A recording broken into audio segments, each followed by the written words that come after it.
Ассаламу алейкум, урматтуу телекөрүүчүлөр. Сиздер менен кайрадан теле аркылуу жолугушуп турабыз. Биз бүгүнкү чыгарылышыбызда ушул азыркы учурда ар бир адамзатка керек болуп турган бир сыпат жөнүндө кеп кылабыз. Тагыраагы жоомарттык, берешендик. Эмне себептен биз жоомарт болушубуз керек? Эмне себептен берешендик кылышыбыз керек? Айтор, исламда бул сыпатка кандай маани берилет? Анан мунун арты менен кандай жакшылыктарга жетүүгө болот? Ушул туурасында кеп кылабыз. Бүгүнкү биздин студиябыздын кадырлуу коногу Кыргызстан мусулмандарынын дин башкармалыгынын үгүт насаат бөлүмүнүн башчысы Билал Ажы Сайпиев устазыбыз келип отурат. Кош келиңиз. Ассаламу алейкум. Алейкум ассалам ва рахматуллах. Бул албетте убакыт чындыгында эле алтындан да барктуу болгон нерсе. Ушул бир 40 мүнөт убактыңызды бөлүп келип бергениңиз дагы бул сиздин бир берешендигиңиз деп билебиз. Ушул бир берешендик жөнүндө кеп кылабыз бүгүн. Анан жалпы эле бул берешендик сөзү, жоомарттык сөзү шариятта кандай бааланат, кандай аныкталат дегенде кептин учугун ушундан баштасак. Бисмиллахи рахманир рахим. Ассаламу алейкум ва рахматуллахи ва баракатуху. Улуу урматтуу кадырман калкым, жараткан Алла Таалага чексиз шүгүр мактоолор болсун. Албетте биздин динибиз ислам дини өзү 5 парыздан турган болсо, ошонун бирөөсү, 4-үнчү парызы зекет. Адам өзүнүн топтогон мал мүлкүнөн, азык оокатынан, эгин тигининен, ошол жарды кембагалдарга ошо кандайдыр бир пайызын бөлүп берүү, берешендик кылуу бул Алла Тааланын буйруган парзы. Биздин динибиз ошол себептен берешендик жагы бул 40тан 1 бөлүгү деп мал маселесине келгенде айтат. Кенен каралган маселелерден. Түшүнүктүү.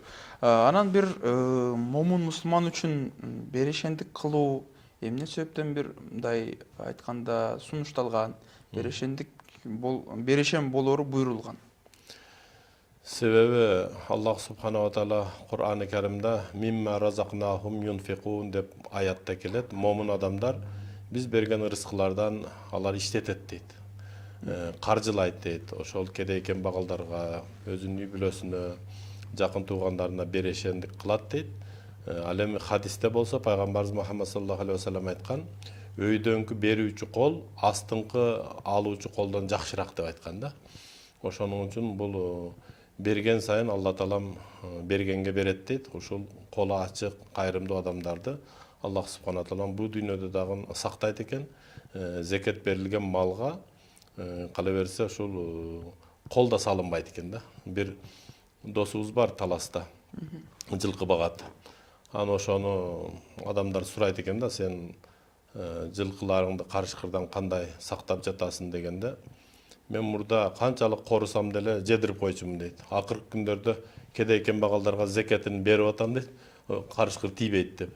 Бул деген ошол акыйкат сөз да. Ошонун үчүн байлыгы болсо, эгерде берешендик кылып мечит салды, жетимдерге жардам берди, кайрымдуулук кылды, буга каракчылар деле тийбейт экен.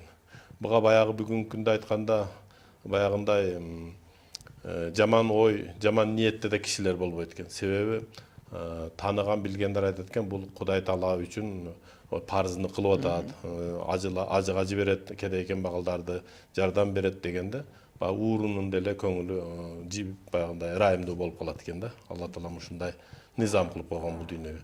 Ал эми болгонунча болоюн деп баягы карынбайдай чиригендердикини урдашы мүмкүн, же башка дагы бир кандайдыр бир жол менен баягы Алла Таалам баягы суудагы сууга, селдеги селге, сайдагы сайга деп алган байлыгы ошондой эле кайра чачылып кетип атат да.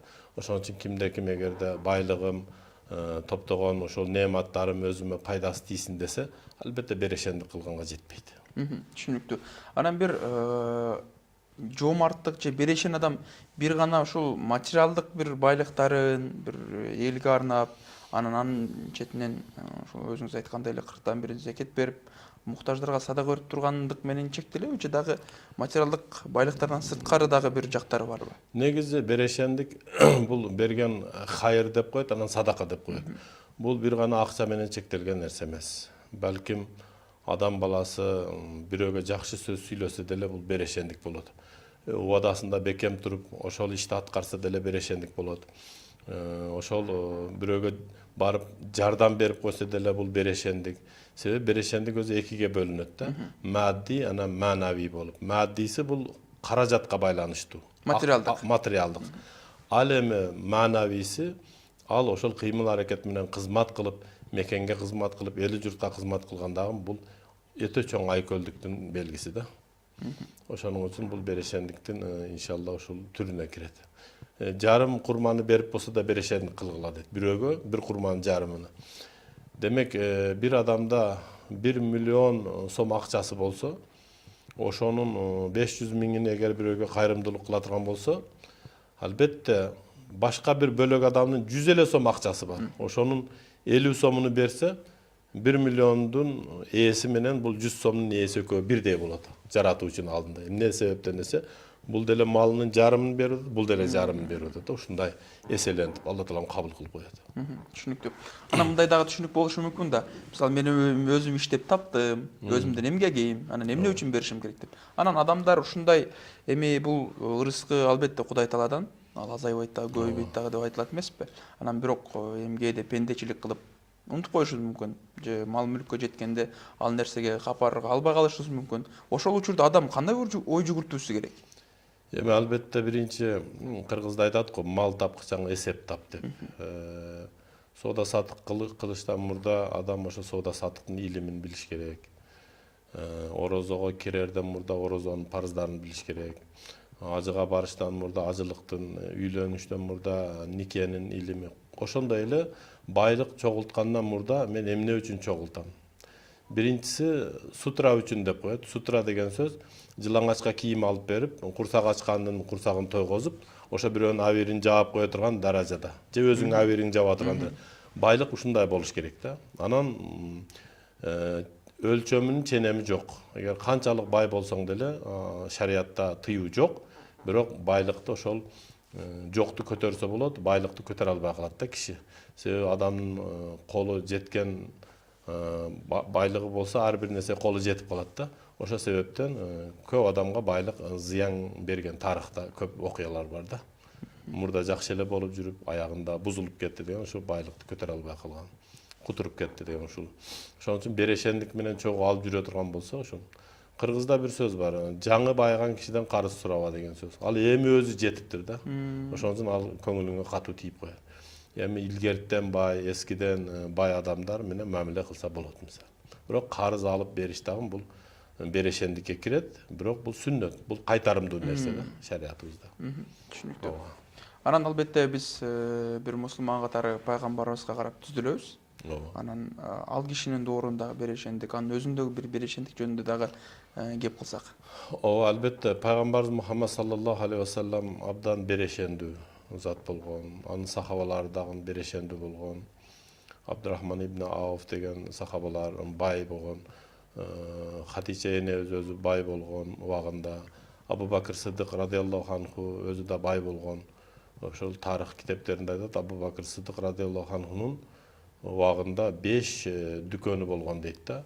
Аягында ошол исламга дават кылып, исламды таркатышып жүрүп, дээрлик эчтекеси калган эмес экен. Ошо бир эле чатырды ошол жонуна жаап, баягы бул жерине баягындай төйнөгүч менен кадап отурганда, пайгамбарыбыз Мухаммад саллаллаху алейхи вассалам ошол сураганда, сен ушул азыркы турушуңа ыраазысыңбы деп. Ошондо Абу Бакыр Сыдык радиаллаху анху абдан ыйлап, мен ыраазымын деген да. Эми ушундай курбанчылыктын айынан караң, эми Алла таалам ошол ислам диниге береке берип, Умар радиаллаху анхунун, Абу Бакыр Сыдык радиаллаху анхунун убагында Египеттен келген төбөлөрдөгү зекеттер кандай жерге бир баткызыштын жолун таба албай калышты булар. Бул берешендик менен кайра берешендик кайра келди да. Анан ошо кедей кембагалдарга берип, ошо байтул мал деп коет. Ушундай бир исламдын жолдору бар да. Бул бардыгы ошо берешендиктин артынан келди. Ооба. Түшүнүктүү.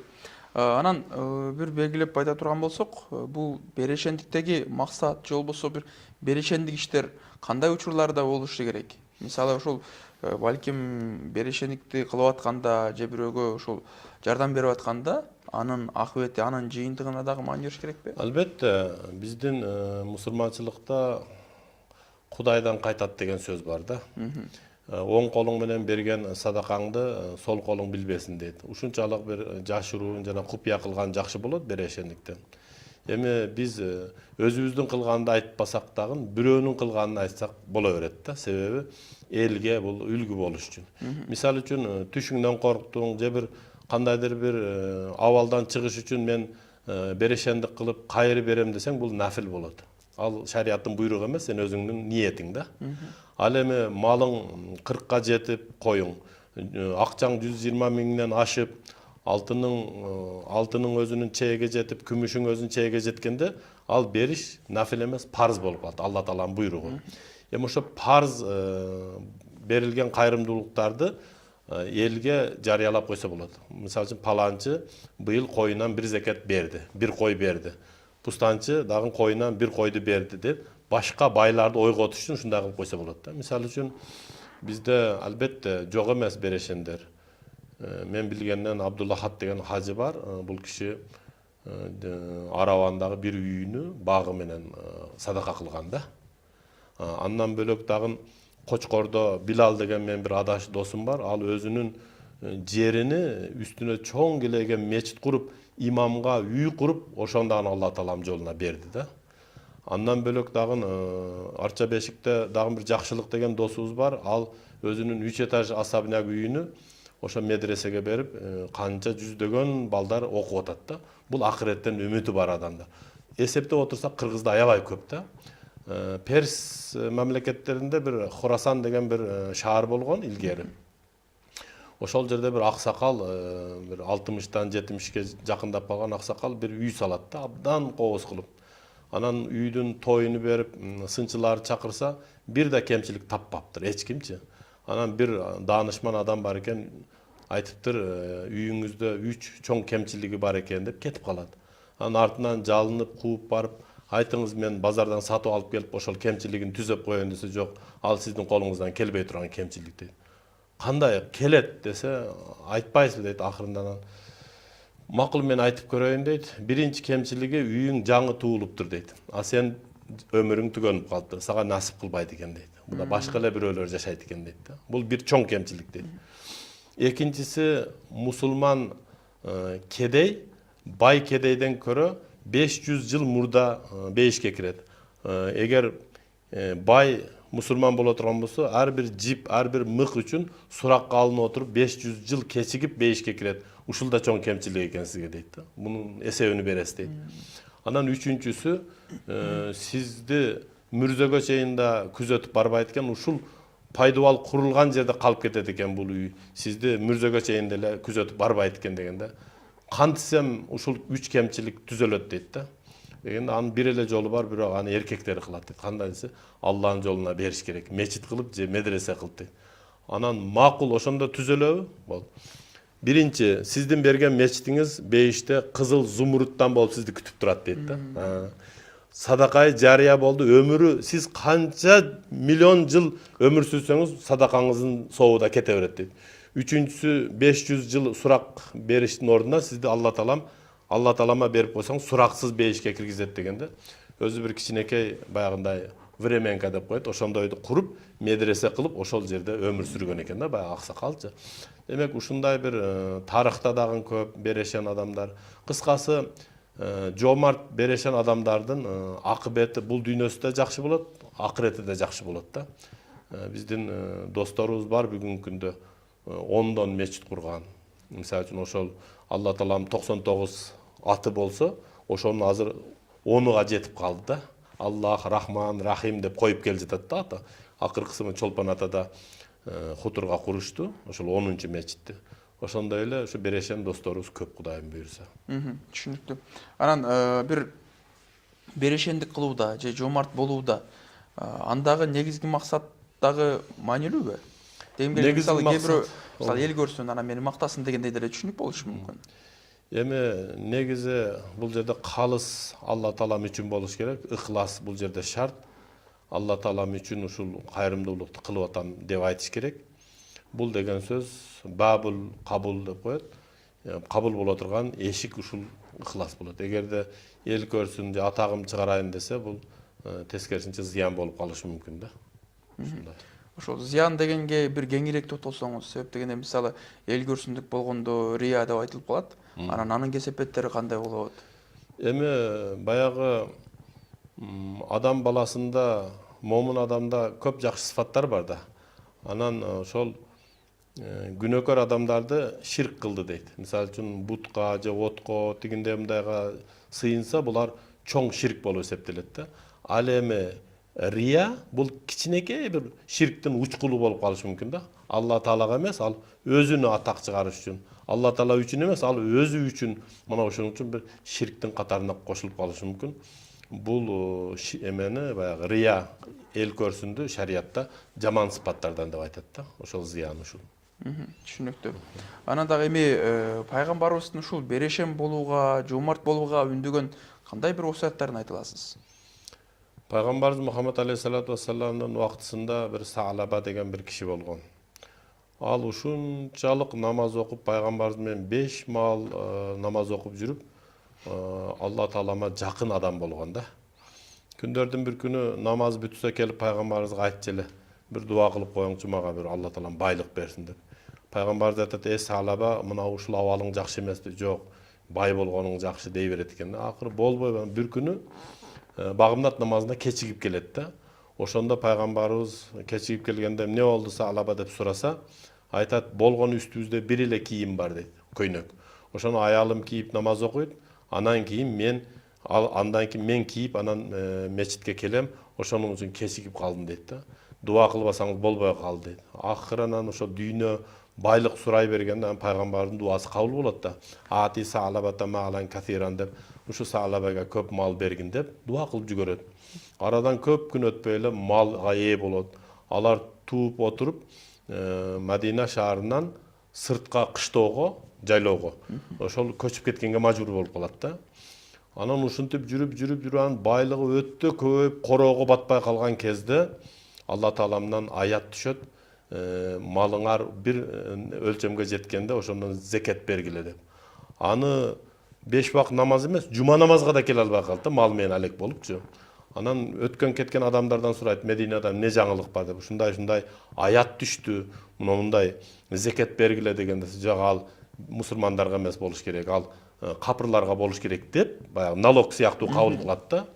Анан кийин убакыт өтүп отуруп дагы бир аят түшөт: кимде-ким эгерде Алла үчүн берешендик кылып кайрымдуулук берсе, буну жоомарт деп айтат. Эгер кимде-ким Алла Таалам берген байлыкты ошондой сараңдык кылып эч кимге бербесе, аны жоомарттык кылбаса, аны сараң деп айтылат деген аят түшкөндө, ошо Саалабанын туугандары келип айтат: сен жөнүндө аят түштү дегенде, бир ошо зекетини бөлсө бир топ мал болот да.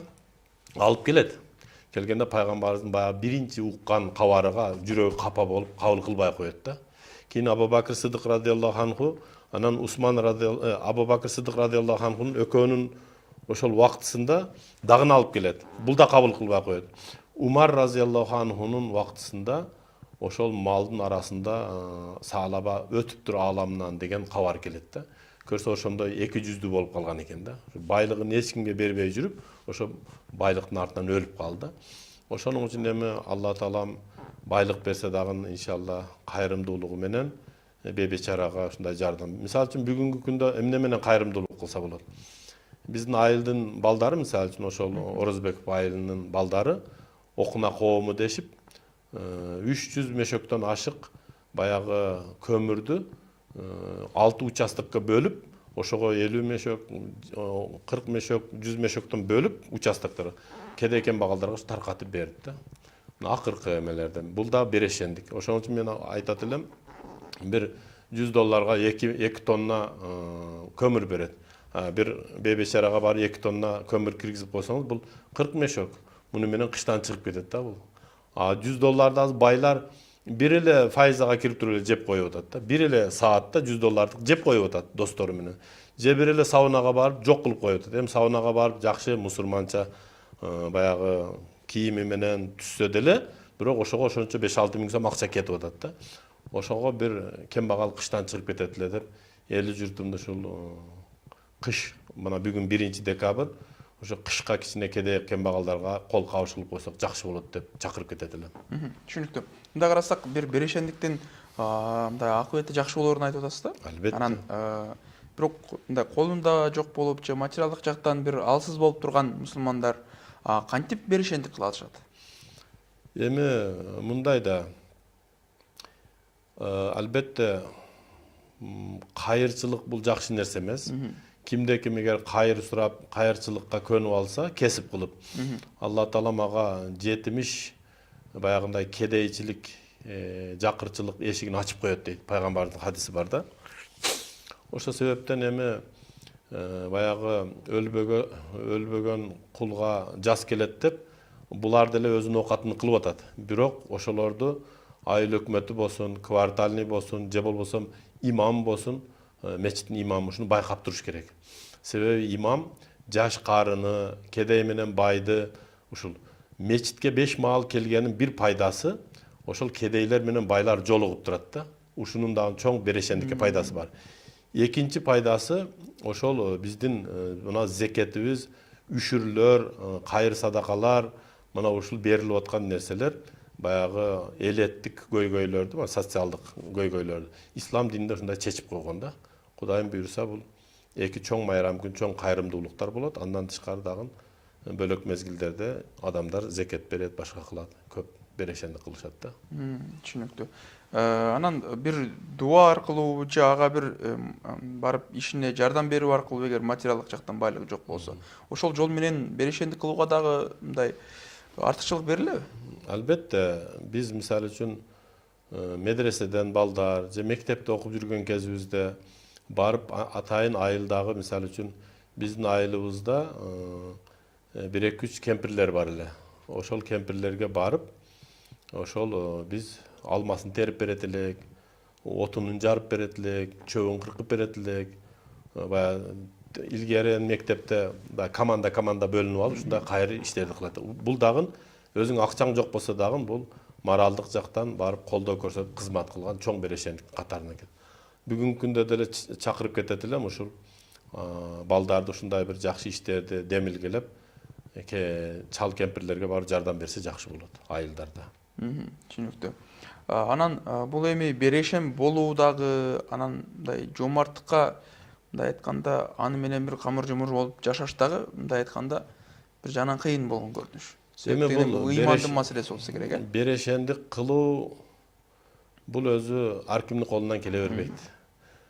Тажик тилинде март деген сөз бар. Кыргыз тилине кошкондо жоомарт болот да. Март деген өзү эркек деген сөз да. Тажик тилинде эркек.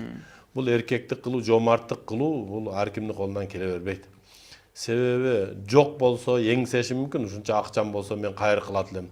Колуна келип бар болуп калгандан кийин ошол колдон келбей калат да.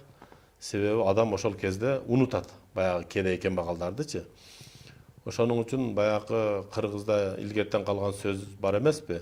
Чокоюңду чекеңе илип кой деп, ушу чыга беришке илип коюш керек, ушуну унутпа деген сөз да. Албетте бул берешендиктин пайдасы көп болот. Түшүнүктүү. Берин улантып алам да, мындай дегим келгени, берешен болуу үчүн ыймандуулуктун орду канчалык? Албетте, ыймандуу адам негизи берешендүүлүк кылат. Себеби мен мына көп байкайм да, Кыргызстанга бир 10 жылдан бери туристтер келип атат. Кээ бир туристтерди карасаң, мында Европадан келген. Алар келип бир жерлерге бир кайыр ыхсан, бир имарат куруп, же бир фаб куруп, же бир мындай мечит куруп, же бир өзүнүн диниде болсо деле бир сыйына турган жер куруп кеттиби деп мында карасам, буларда бир кайрымдуулукту көрбөдүм да мен. Ал эми мына арабтар барго, мусулмандар. Булар келгени жок дегенде мечиттерге кайыр ыхсан кылып, жайнамаз салып берип, же мечит куруп берип, же бир ошол алып жүргөн биздин котормочу байкуш балдарга бир жакшы эле бир кийим кечек алып берип, ушундай бир кайрымдуулук берешендиктерди кылып атат да.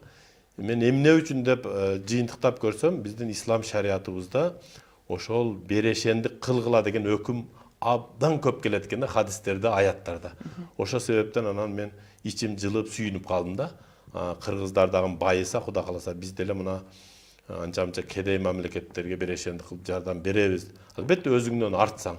Мисалы үчүн мына Катар мамлекети Доха деп коет, Кувейт мамлекети, Birikкен Араб өлкөлөр булар абдан бай өлкө болгондугу үчүн алардын жергиликтүү бир адамга келген коноктор 9 адам тууру келет. Мисалы үчүн Дубайда 9 миллион адам болсо, ошонун 1 миллион эле жергиликтүү да, калганы бүт иммигранттар да.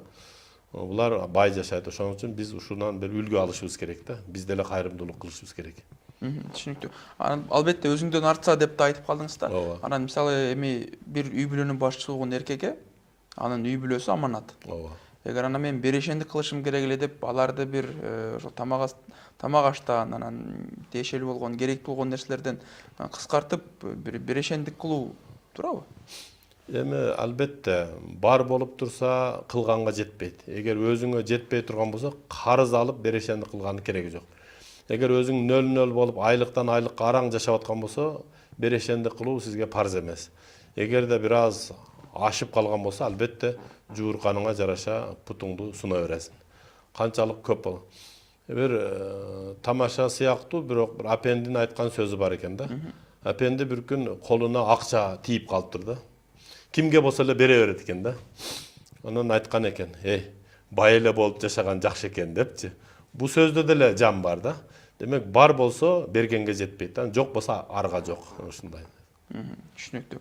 Берүүбүз уланталы, анан ушул зекет маселесине токтолсок да, бул эми мындай айтканда, ушунча бир байлыкка чейин жетсем, анан зекет берем дегендей бир көрүнүш эмес. Ал материалдык мүлккө ошол мамлекетке салык төлөгөндөй эле бул шариаттын өкүмү менен керек болгон жерлерге бериш керек. Бул зекетке бир кеңирээк токтолсоңуз, ага ким мисалы милдеттүү?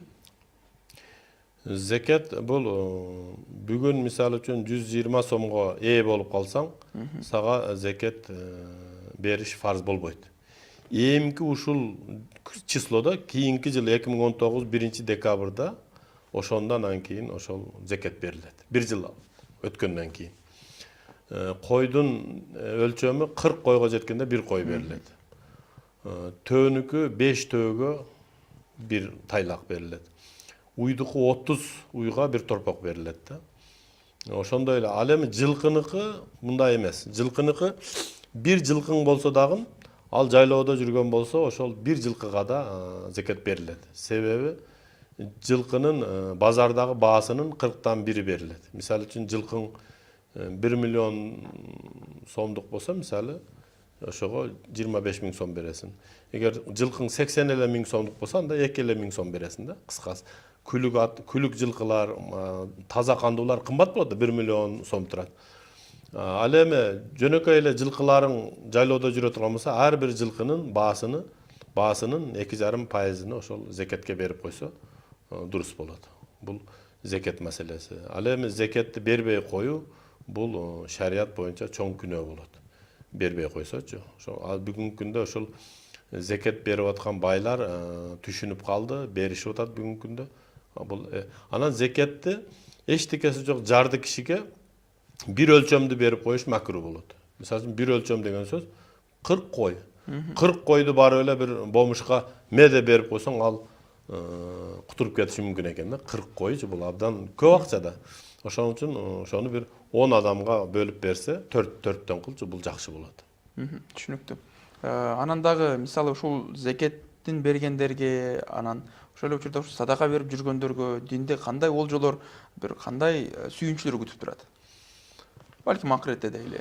Албетте, бул зекет менен намаз менен зекет бул дайым асан үсөндөй чогуу келет. Акимус салата ва атуз закат деп. Намазды окугула, анан зекетиңерди бергиле деп. Эгерде адам баласы зекет бере турган болсо, мен жа би хасанатин фалаху ашра амсалиха деп Куранда аяттарда келет. Ким бир жакшылык кылса, ал 10 эселеп көбөйөт дейт. Хадистерде келет, бир берген бир сомуңду Алла Таалам 700 жана андан көп эсе кылып кабыл кылып алат дейт да. Эми мисалы бул дүйнөдө дагы, анан акыретте дагы бунун пайдасы көп болот. Зекет кайыр берген адамдардынчы. Түшүнүктүү. Зекеттин маанилүүлүгүн айтып калыңыз, анан мен эми зекет берип атам го деп башка ибадаттарды мындай аксатып койгонго дагы бир адашуулар болушу мүмкүн да. Бул жагдай боюнча дагы айтып өтсөңүз. Жок, ар бир нерсе өз учурунда парз болот. Бирок ошол исламдагы 5 парызды аткарбай койгон кишини ыймандан ажырап калды деп айтылбайт. Ыйманы бар, бирок күнөөкөр, алсырап күнөөкөр болуп калды. Мисалы үчүн ла илаха иллаллах Мухаммад расулуллах деп келиме келтирген адам мусулман болот. Бул бүттү, ал жүрөккө байланыштуу, анан тилге байланыштуу. Экинчи намаз окуп атат. Бул намаз окуп атат. Эми намазды окуй албай калды. Кантип? Аял киши төрөдү, 40 күн төрөттөн кийин 200 намаз окулбай калды.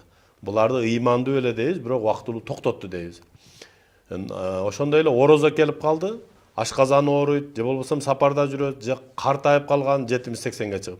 Булар да кармай албай калды. Буларды ыймандан ажырап калды дейбиз. Буларды шарият боюнча фидия деп коет.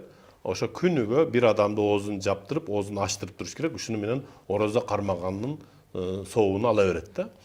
Ал эми бир адам ажылыкка бара албай калды. Парз эле, бирок акча жок себебинен. Зекет бере албай калды. Парз эле, бирок акча жок себебинен. Бул байларга бул эки амал. Ошонун үчүн бизде баягы алсырап калганы, мисалы үчүн бул кандайдыр бир ушунун түшүндүрүү иштери же дааваттын жетпей калган. Мисалы үчүн канча байкелерибиз бар, ажылыкка барбайт. Эмне үчүн ажылыкка барбайсыз? Сизге бир 95-жылдары эле парз болгонго байке десең, ажылыкка барып келгенден кийин түз жүрүш керек болуп калат. Бизге текшерүүлөр келип турат, комиссиялар келип турат. Аларга анча-мынча куюп берип коебуз. Биз анча-мынча саунага барып коебуз. Ажылыктан кийин түз жүрүш керек болуп калат. Мына ушул шайтандын сөзү да бул. Түз жүргөнгө эмне жетсин? Так жүргөнгө, ак жүргөнгө эмне жетсин? Эгер кичине намаз окуп ажыга барып келсең, сизди ажеке дейт, молдоке дейт, дагы бир эмеңиз көтөрүлөт, должнусуңузчу. Ар ким сизди пара бер дебейт, куюп бер дебейт, сыйлайт. Кыскасы ушундай элде түшүнүк бар экен. Ошон үчүн мен досторума, байкелерге айтат элем, байлыгыңыз болсо ажылыкка барып келиңиздер. Бул дүйнөдө бир жолу жашайбыз. Ал бир жолу фарз болот. Ошоның үчүн армандуу өтүп кетпейли бул дүйнөдөн. Ажылыкка барып коюш керек. Жаш, күч кубаттын баарында. Түшүнүктүү. Анан бир берешен болуу үчүн албетте байлыктын дагы орду бар ал жерде. Бай канчалык көп бай болсоң, ошончолук көп берешендик кылганга дагы мүмкүнчүлүк түзүлөт. Бай болушка дагы мусулман аракет кылышы керекпи? Анан бай болууга ушуга бир мындай себептерди айтып өтсөңүз. Бай болгонго албетте касбул халал фаридатун ба'дал фаридати деп шариятта айтылат. Адал кесип кылуу парыздан кийинки парыз дейт.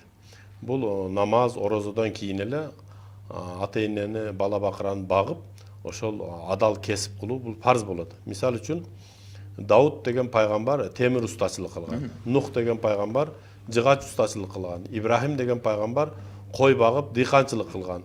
Мухаммад пайгамбар саллаллаху алейхи вассалам соодагерчилик кылган.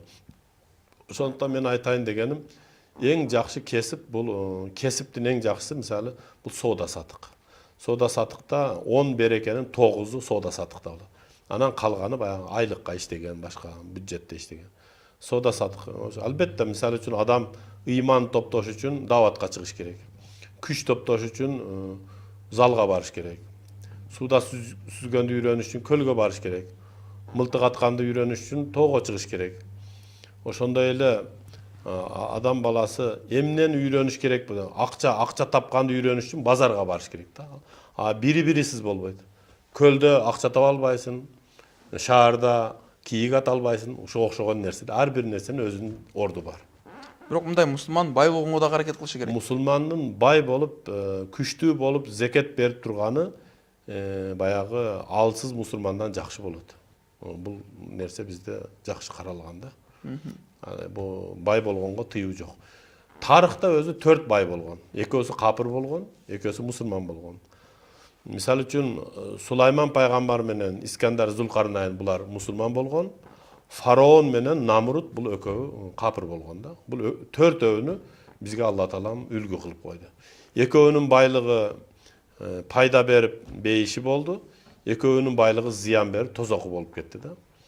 Ошонун үчүн фараондун колунда Асия деп мусулман аялы болгон. Муну айтышат, ошол капыр болсо дагы күйөөсү ошонун кызматын кылып өзүнө бейишти иштеп алды дейт да. Ошон үчүн бул аялдарга тиешелүү маселе. канчалык жакшы жаман болсун балдардын атасыны тилин таап турмуш курган бул жакшы болот да. Түшүнүктүү. Анан ушул айтып койт эмеспи, садака өмүрдү узартат деп. Албетте. Же мындай аз садака көп баледен сактайт деп. Мына ушундай бир садакадагы ушул жогоруда айткандай эле бир артыкчылыктарга ээ болобу же ага өзүнчө бир маани берилеби? Албетте, бул суу отту кандай өчүргөн болсо, садака дагы келе жаткан балени ошондой кайтарат экен да. Биз ойлойбуз, садака берип коюп эмне болду? Садака бергенден кийин келе жаткан бала кайтып кеткенин биз сезбейт экенбиз да. Мисалы үчүн бир ууру келип калды короого. Келип эле эми урдайбыз деп атса, бирөө чыкты дагы бул киши тиги жерге мечит курган. Бир 3-4 кишини ажыга жиберген. Анча-мынча орозодо 10 күн мечитте оозу ачырат десе, баягы уурулар бале да кайтып кетип калат экен да. Мына ушундай окуялар көп болот экен да. Себеби билип, сурап, анан кийин уурулук кылат экен да адамдар. Кайры бар байга бир да ууру кирбейт экен. Ушул балени кайтарган ушул да садакасын.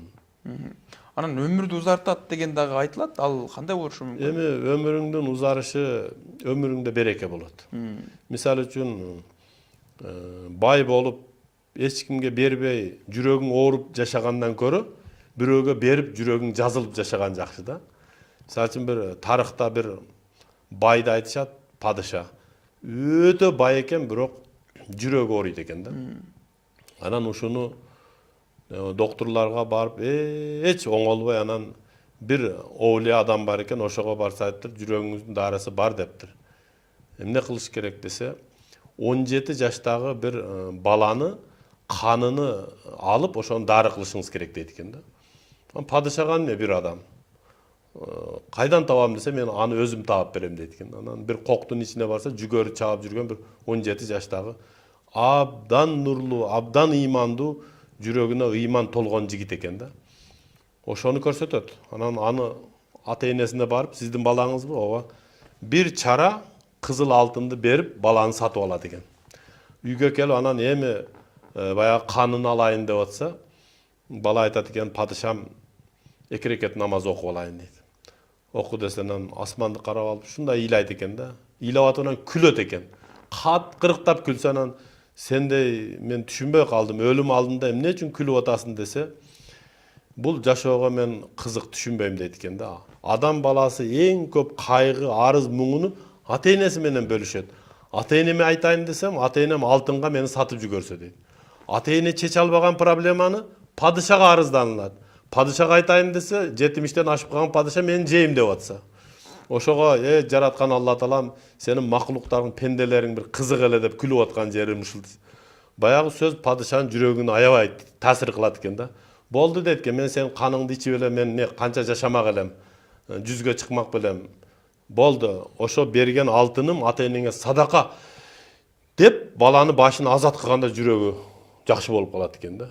Көрсө өмүр бою кайыр кылбаптыр да, бул зыкым экен да. Бул кыссаны эмне үчүн айтышат? Эгерде өмүрүмдө береке болсун десең, ошо тырыша бербей бер дейт да. Жүрөк кайгырып жашаганда ошо берекесиз жашоо болот деген ушул мааниде. Түшүнүктүү. Ыраазычылык беребиз устаз. Себеп дегенде мына ушул 40 мүнөт убакыттагы албетте бул ушул берешем болууга үндөгөн бир убакыт болду. Сиздин дагы алдында болгон убактыңызды бөлүп келгениңизге рахмат. Урматтуу телекөрүүчүлөр, сиздер бүгүнкү чыгарылышыбызда берешем болууга, жоморт болууга үндөгөн жакшы кеп кеңештерди угалдыңыздар. Андыктан бардыгыбыз берешем бололу. Себеп дегенде экономикада дагы айтылат, чыгаша болбосо кереше болбойт деп. Ислам дагы ошол түшүнүктү колдойт. Андыктан ар дайым көңүлүңүз дагы кенен болсун, албетте колуңуз дагы ачык болуп, Кудай Тааланын дагы мына ошондой бир мамилесине эгедер болуп, сиз дагы мээримдерге ээ болуңуз. Эмки берүүлөрдө көрүшкөнгө чейин сак саламатта туруңуздар.